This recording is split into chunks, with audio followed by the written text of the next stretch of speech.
There has been a strategic awakening that we must embrace as Europeans. We cannot entrust our security to the Americans forever. I believe it's also important to send the message that we are now providers of security solutions.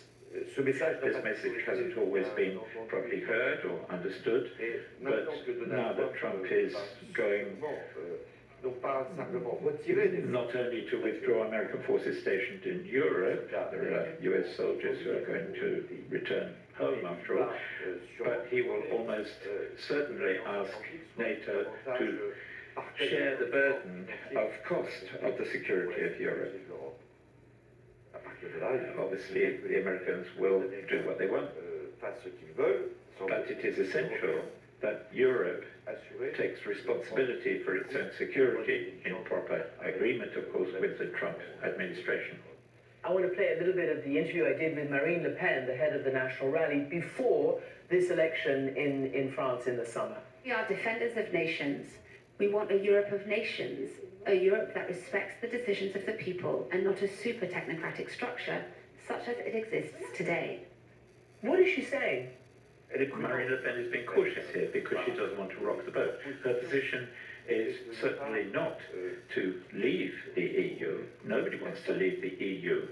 The British example has been very instructive about the consequences. But she doesn't want Europe to progress. The various far-right movements, Orban, Le Pen and many others, are not looking to break up the European Union.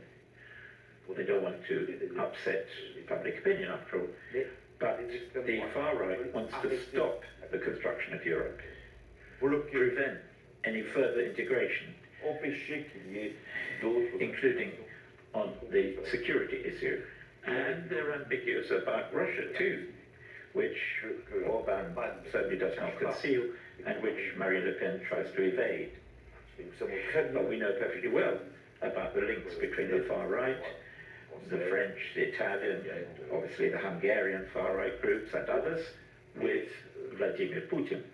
Okay, so I was going to come to this because the defense of Ukraine is still the big question and nobody quite knows where it's going to go. Donald Trump has expressed certain differing views, very pro-Putin, pro-negotiation, but the people who he's appointed already for Secretary of State, for National Security Advisor, for Defense Secretary, a Fox News anchor, they have all had pretty negative or ambiguous views, skeptical of aid to Ukraine.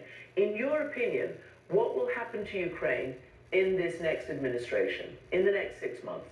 Well, we have to look at what Donald Trump says himself. He wants to stop the conflict in Ukraine, even in the space of a couple of days. So he's going to stop all aid to Ukraine, and almost certainly, together with Putin, he's going to ask for a peace conference to be organized. And this will mean abandoning the territories which are occupied at the moment by Russian forces on Ukrainian territory, which would be tantamount to a capitulation on the part of Ukraine. Not to push as far as Kiev, but to just absorb, as was done in the case of Crimea,